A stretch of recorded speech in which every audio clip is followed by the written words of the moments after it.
View 360 में America की Poland में फौजी तंसीब कायम करने में दिलचस्पी।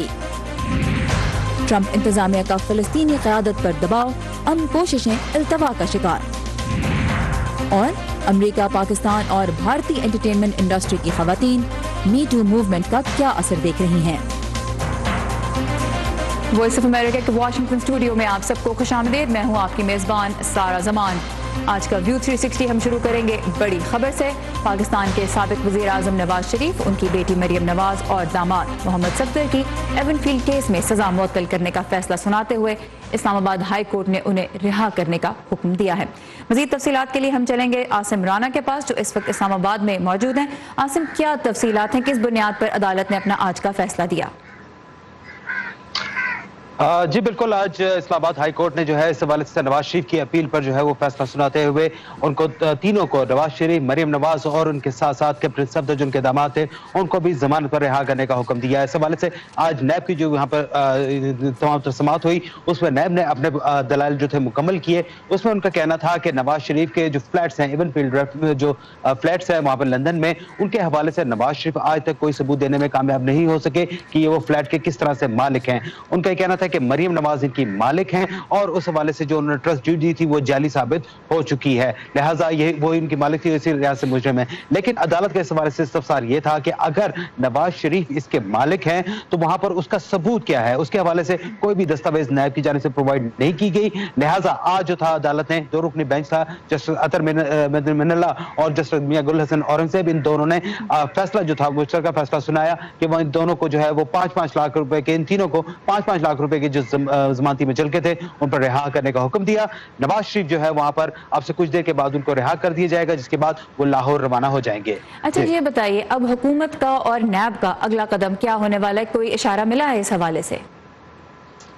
जी बिल्कुल, नैब की जानिब से जो अब तक ऐलान किया गया है उसके मुताबिक उन्होंने कहा है कि अदालत की जानिब से जो तफसीली फैसला है उसके आने के बाद इस फैसले के खिलाफ जो है वो अपील दायर की जाएगी। उनके पास अभी इस्लामाबाद हाई कोर्ट का ही एक फोरम मौजूद है कि इस्लामाबाद हाई कोर्ट में लार्जर बेंच के सामने अगर ये अपील दोबारा की जाए तो उस हवाले से उनको रिलीफ मिल सकता है। इसके अलावा अगर उनको हाई कोर्ट से भी उनको फैसला इस हवाले से ना मिल सके तो सुप्रीम कोर्ट ऑफ पाकिस्तान का उनके पास ऑप्शन मौजूद है कि इस फैसले के खिलाफ सुप्रीम कोर्ट ऑफ पाकिस्तान में जा सकते हैं। लेकिन पाकिस्तान तहरीक इंसाफ की जो हुकूमत है उन्होंने इस हवाले से जो है वहाँ पर बड़ा मोहतात अमल दिया है। उनका ये कहना है कि अदालतों का हम मुकम्मल एहतराम करते हैं, तकनीकी बुनियादों पर जो है वो आज उनको जो है वहां पर नवाज शरीफ को जो रिहाई मिली है, लेकिन जो बारे सबूत क्योंकि उनके ऊपर था, अपनी जो अरबों रुपए की जायदाद है उसके हवाले से अभी तक वो कोई नवाज शरीफ कोई भी सबूत नहीं दे सके। तो ऐसा कहना था पाकिस्तान तहरीक इंसाफ का, और उनका भी इरादा जो बतौर नजर आ रहा है वो यही है कि वो वहां पर इस फैसले के खिलाफ आला अदलिया में इस्लामाबाद हाई कोर्ट के लार्जर बेंच के सामने या सुप्रीम कोर्ट ऑफ पाकिस्तान के सामने जा सकते हैं। ये फैसला भी एक ऐसे वक्त में आया जब पाकिस्तान के वज़ीर आज़म इमरान खान मुल्क से बाहर दौरे पर है। आसिम राना हमारे साथ थे इस्लामाबाद से, बहुत शुक्रिया इस अपडेट के लिए। और ये खबर मुसलसल अपडेट हो रही है, इस पे माहिरीन के तबसरे और तज्जिए भी आप पढ़ सकते हैं, हम आपको आगाह रखेंगे। आइए हमारी वेबसाइट urduvoa.com पर। प्रोग्राम को आगे बढ़ाते हैं। अमेरिकी सदर डोनाल्ड ट्रंप ने कहा है कि वो पोलैंड में मुस्तकिल बुनियादों पर फौजी अड्डा कायम करने पर गौर कर रहे हैं। और पोलैंड के सदर ने कहा है कि उनका मुल्क न सिर्फ इस फौजी अड्डे की तामीर में हिस्सा लेगा बल्कि इसका नाम फोर्ट ट्रंप रखेगा। मज़ीद तफसीलात के लिए हम चलेंगे अमान अजहर के पास, जो इस वक्त कैपिटल हिल पर मौजूद हैं। अमान, क्यों गौर कर रहे हैं अमेरिकी सदर ऐसे अड्डे पर? सारा, ये इस बारे में पोलैंड और अमेरिका के दरमियान कुछ अरसे से गुफ्तगू जारी है, जिसमें जो कुछ नुकात सामने आए उसमें एक तो ये कि वहाँ जो 3000 अमेरिकी फ़ौजी हैं, एक तो उनकी तादाद में इजाफा कर दिया जाए, और दूसरा ये कि बजाय इसके कि वो रोटेशन पे वहाँ पे जाएँ, उनको मुस्तकिल बुनियादों पे वहाँ रखा जाए। वॉर्सो का जो परसेप्शन है वो ये है कि ऐसा करना इसलिए ज़रूरी है ताकि जो उस इलाके में रशियन इन्फ्लुएंस है उसको काउंटर किया जा सके। सो कल जब वाइट हाउस में दोनों रहनुमाओं के दरमियान मुलाकात हुई, उसमें सदर डोडा ने, आंड्रे डोडा ने $2 बिलियन की पेशकश भी की ये फौजी बेस वहां तामीर करने के लिए। मजीद कल इस मीटिंग के दरमियान क्या कुछ हुआ उसकी तफसील आप मेरी इस रिपोर्ट में देखिए। मंगल को व्हाइट हाउस में मुलाकात के दौरान सदर ट्रंप और पोलिश सदर आंद्रे डोडा ने दोनों मुल्कों के दरमियान दिफाई और फौजी ताल्लुकात को तकवीत देने पर इत्तफाक किया। ہم پولینڈ کی جانب سے نیٹو کے دفاعی اخراجات اور دوسرے بوجھ اٹھانے میں اس کے کردار کے لیے شکر گزار ہیں. میں نیٹو کے دفاعی اخراجات میں اپنی ذمہ داریاں پوری کرنے پر پولینڈ کو خراج تحسین پیش کرتا ہوں اور مجھے خوشی ہے کہ وہ کم از کم 2% اخراجات کی حد سے آگے جانے کا ارادہ رکھتے ہیں. صدر آندرے ڈوڈا نے مزید آگے بڑھتے ہوئے صدر ٹرمپ کو مزید فوجی دستے پولینڈ میں تعینات کرنے کی دعوت دینے کے ساتھ وہاں مستقل بنیادوں پر فوجی اڈے کے قیام کی بھی حوصلہ افزائی کی تاکہ روس کی جانب سے مبینہ خطرے سے نمٹا جا سکے. ڈوڈا نے فوجی اڈے کی تعمیر میں $2 ارب سے زیادہ کی مدد دینے کی بھی پیشکش کی. میں صدر سے گفتگو کرتے ہوئے مسکرا رہا تھا اور میں نے کہا کہ میں مستقل امریکی فوجی اڈوں کے پولینڈ میں قیام میں دلچسپی رکھتا ہوں جس کا نام ہم فورٹ ٹرمپ رکھیں گے اور مجھے یقین ہے کہ یہ ممکن ہے. میں قائل ہوں. مارچ میں پولینڈ نے تاریخ کی سب سے بڑی ہتھیاروں کی ڈیل پر دستخط کیے تھے جس کے تحت وہ تقریباً $5 ارب کے عوض امریکی پیٹریٹ میزائل ڈیفنس سسٹم خریدے گا. پولینڈ کا مقصد روس کے خلاف اپنے دفاعی نظام کو جدید بنانا ہے. پچھلے ہفتے روس نے سر جنگ کے بعد سے سب سے بڑے پیمانے پر جنگی مشقیں کی جس میں پہلی بار چین کو شرکت کے لیے مدعو کیا گیا اور اس سب کے دوران واشنگٹن اور بیجنگ کے درمیان محصولات کی مد میں تعلقات مزید خرابی کی جانب جا رہے ہیں. جی یہاں اس بات کا ذکر کرنا بھی ضروری ہے کہ 1997 میں جو وارسو پیکٹ ہوا نیٹو ممالک اور روس کے درمیان اس میں کسی بھی نیٹو ملک میں مستقل بنیادوں پر فوجی دستے قائم کرنے کی اجازت نہیں ہے اور نیٹو اور پولینڈ نیٹو ممالک کے اس اتحاد کا حصہ ہے جس نے وارسو پیکٹ پر شامل کیا. لیکن کچھ عرصے سے امریکی حکام کی جانب سے اب یہ اشارہ مل رہا ہے کہ امریکی انتظامیہ ایسا کرنے پر غور کر رہی ہے. یعنی جو وارسو میں جو روس کے ساتھ معاہدہ کیا گیا تھا نیٹو کا یہ اب اس کے برعکس ایک قدم ہوگا اگر مستقل بنیادوں پہ وہاں پہ امریکہ کا فوجی اڈا بنتا ہے. امان نظر ہمارے ساتھ ہے کیپٹل ہل سے. تھینک یو امان فار دس رپورٹ. صدر ٹرمپ نے عہدہ سنبھالنے کے فوری بعد اپنے داماد جیرڈ کشنر کو مشرق وسطی میں امن کوششوں کے لیے اپنا مشیر مقرر کیا تھا. لیکن اتنا عرصہ گزر جانے کے بعد اب بھی وائٹ ہاؤس کی جانب سے اسرائیل فلسطین تنازع کے حل کے لیے کوئی باضابطہ حکمت عملی سامنے نہیں آئی. لیکن اس دوران ٹرمپ انتظامیہ نے کچھ ایسے اقدامات ضرور اٹھائے ہیں جن کا اس تنازع کے حل کی کوششوں پر گہرا اثر پڑا ہے. جیسے 6 دسمبر 2017 کو امریکی سفارت خانہ تل ابیب سے یروشلم منتقل کرنے کا اعلان. پھر 30 اگست کو اقوام متحدہ کے ادارہ برائے فلسطینی پناہ گزین کے لیے امداد کی منسوخی اور 10 ستمبر کو واشنگٹن میں پیلسٹینین لبریشن آرگنائزیشن کے دفتر کو بند کرنے کا فیصلہ. تو اس وقت ہماری ساتھی نخبت ملک واشنگٹن میں اس عمارت کے باہر موجود ہیں جہاں سے کچھ روز پہلے تک PLO کا دفتر کام کرا تھا. نخبت پہلے تو یہ بتائیے کہ یہ دفتر کب سے واشنگٹن میں موجود تھا اور یہاں کیا سرگرمیاں جاری تھیں؟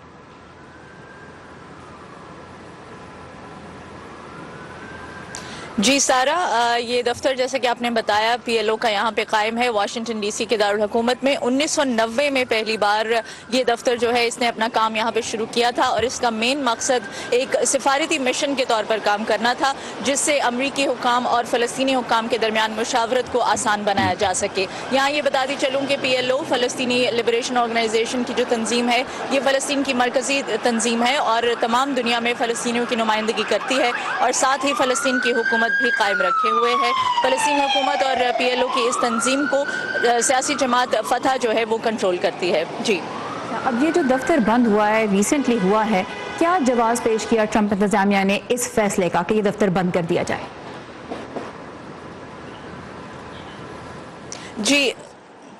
جی سارا، صدر ٹرمپ کی جانب سے جو موقف پیش کیا گیا ہے اس دفتر کو بند کرنے کے اعلان کے ساتھ وہ یہی ہے کہ اس دفتر کے بند کرنے سے فلسطینیوں پر دباؤ ڈالا جا سکے گا کہ وہ امریکہ کی بنائی ہوئی مشرق وسطی کی حکمت عملی کے لیے اسرائیل کے ساتھ بیٹھ کر مذاکرات کر سکیں اور اس حکمت عملی کو اپنا سکے. امریکہ نے یہ بھی کہا ہے کہ اسرائیل اور فلسطین کے درمیان ہونے والی تمام امن کی جو امریکی کوششیں ہیں وہ فلسطین کی جانب سے رد کی جا رہی ہیں اور ساتھ ہی امریکہ نے یہ بھی کہا ہے کہ عالمی عدالت میں فلسطینیوں کی ہلاکت کے معاملے پر اگر اسرائیل اور امریکہ پر کوئی مقدمات چلائے گئے تو امریکہ کی جانب سے عالمی عدالت پر پابندیاں بھی عائد کی جا سکتی ہیں. جی نخبت ملک ہمارے ساتھ ہیں اس وقت واشنگٹن ڈی سی میں اس عمارت کے باہر سے جہاں اب سے کچھ روز پہلے تک پیلسٹینین لبریشن آرگنائزیشن کا دفتر کام کر رہا تھا.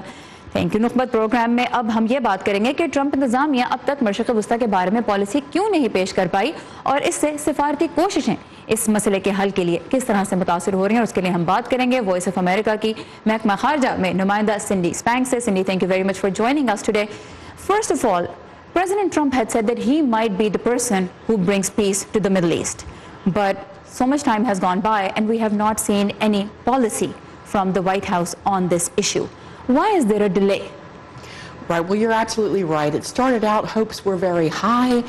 President Trump had met with Palestinian leaders, and they expressed a lot of optimism.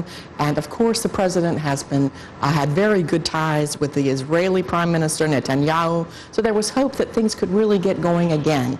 But as you said, and when asked about when is this new peace plan, which the White House has promised, when is it coming? They keep saying, well, it's basically we're just putting the finishing touches on. It's almost ready. It's just not quite ready to be revealed yet. So everyone is wondering, what is the holdup? Of course, we have elections here in the United States in about 50 days. So whether it would be after the elections or before, but this peace plan is not, we haven't seen it yet. Alright so Sindhi ये कहती हैं कि बिल्कुल जब सदर Trump ने ओहदा संभाला था तो बहुत उम्मीद थी कि इस मसले के हल के लिए जल्द कोशिश की जाएगी। सदर के इसराइल के वज़ीर आज़म बेंजामिन नेतन्याहू से बहुत अच्छे ताल्लुकात हैं, लेकिन जब व्हाइट हाउस से ये पूछा जाता है कि ये मंसूबा कहाँ तक पहुँचा है तो वो कहते हैं कि ऑलमोस्ट मुकम्मल हो गया है, बस कुछ तफसीलात जो हैं उनको हैमर डाउन करना बाकी है और उसी वजह से अभी तक डिले हो रहा है। और एक इशू ये भी है कि अब यहाँ पे अमेरिका में 6 नवंबर को कांग्रेस के इंतखाबात होंगे, तो क्या ये मंसूबा उससे पहले आता है बाद में आता है, अब ये देखने वाली बात है। So in terms of diplomatic efforts to solve this crisis that's been going on for decades at this point, right now after the tactics that the Trump administration has acted on, closing the office, cutting UNRWA aid, moving the embassy, these steps, how have they affected peace efforts, and what are diplomats saying on all of the fronts that you cover, US, Israel, Palestine? What are you hearing at the State Department? Yes, well, what I'm hearing is, and the latest thing is that they have revoked the visa of the PLO envoy to Washington and his family, which is very unusual. And the Palestinians are saying this is a vindictive move to target the man and his wife and 2 children and make them leave Washington. So Palestinians are saying, why should we come back to the table? We're being punished. And the State Department has indicated that they're upset with the Palestinians for refusing to come back to the table and saying that they have condemned this peace plan without even having seen it. Department spokesperson Heather Nauert said that several times. They've condemned a plan that they haven't seen yet. And what I'm hearing behind the scenes is that the plan may involve Jordan and perhaps some sort of confederation with Jordan and the Palestinians, part of that territory.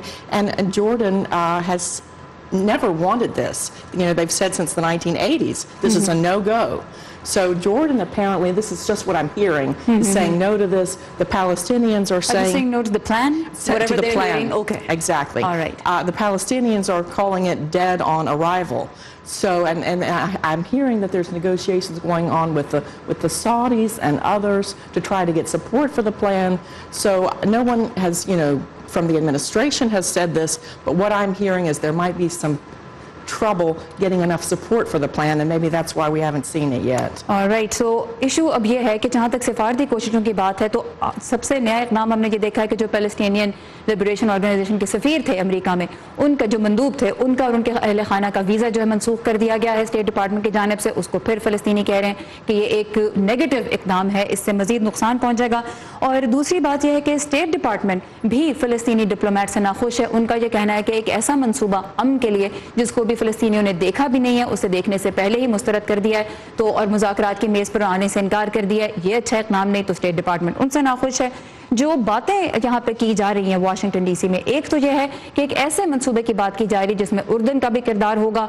उर्दन इस तरह का जो मंसूबा जो अब तक उनको details मिली हैं उससे वो भी खुश नज़र नहीं आ रहे और सऊदी अरब की भी मदद लेने की कोशिश की जा रही है, लेकिन बहरहाल चूंकि प्लान अभी तक सामने नहीं है इसलिए वसूख से कुछ नहीं कहा जा सकता कि इसमें जो आएगा सामने उससे कौन सी साइड किस हद तक मुत्तफिक होगी। But Cindy, what about the Israeli diplomats?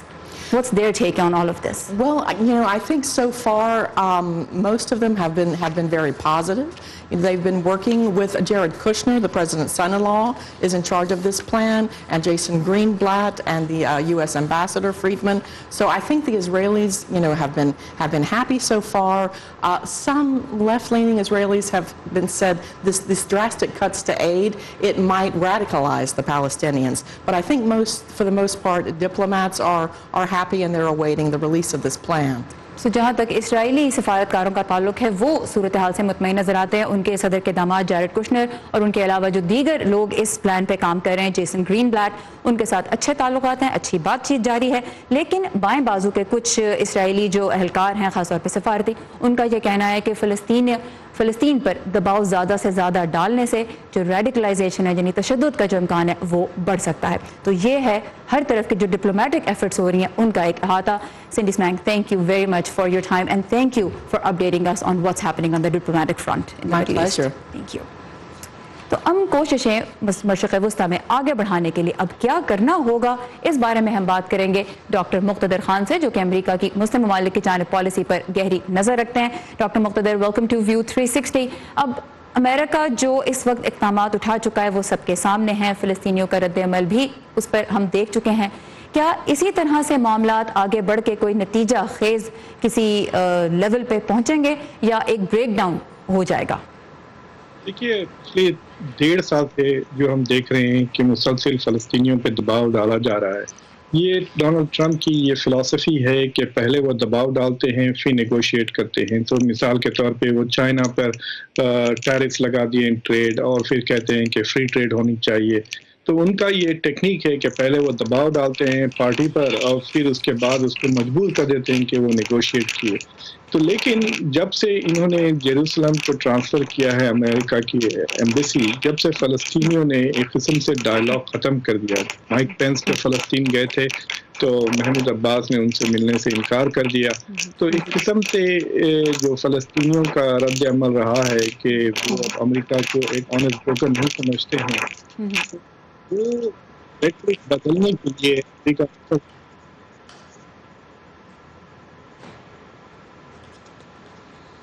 Alright, कुछ टेक्निकल इशू का हमें सामने हो रहा है और हमें डॉक्टर मुक़्तदर खान की आवाज़ सुनने में कुछ मसाइल का सामना हो रहा है। तो ये एक ऐसा इशू है, मशरिक़ वस्ता का जो इशू है, ऐसा इशू है जो वाशिंगटन के लिए भी अहम है, दीगर मुस्लिम मुल्कों के लिए भी बहुत अहम है। और इस सिलसिले में जो कुछ हो रहा है यहाँ वाशिंगटन में और दुनिया के दीगर अहम कैपिटल्स में, वो एक ऐसा मौजूद है जिसको हम वॉइस ऑफ अमेरिका के प्लेटफॉर्म से आपके लिए कवर करते रहते हैं, कवर करते रहेंगे।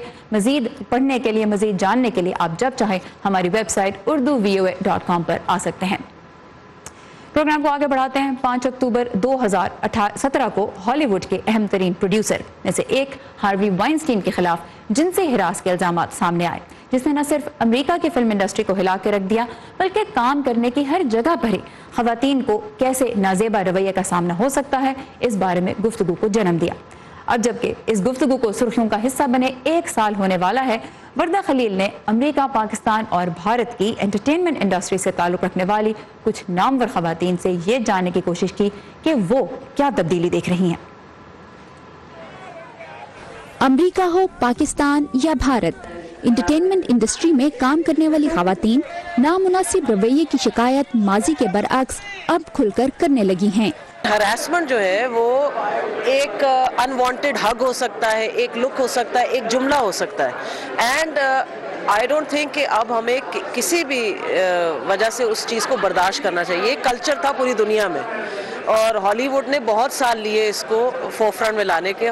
खवातीन के साथ गैर इखलाकी सलूक के खिलाफ मीटू मुहिम का आगाज तकरीबन 1 साल कबल हॉलीवुड की खवातीन ने किया और सोशल मीडिया में उन ताकतवर मर्दों को बेनकाब किया जिनके हाथों वो जिनसी हरास का निशाना बनी थी।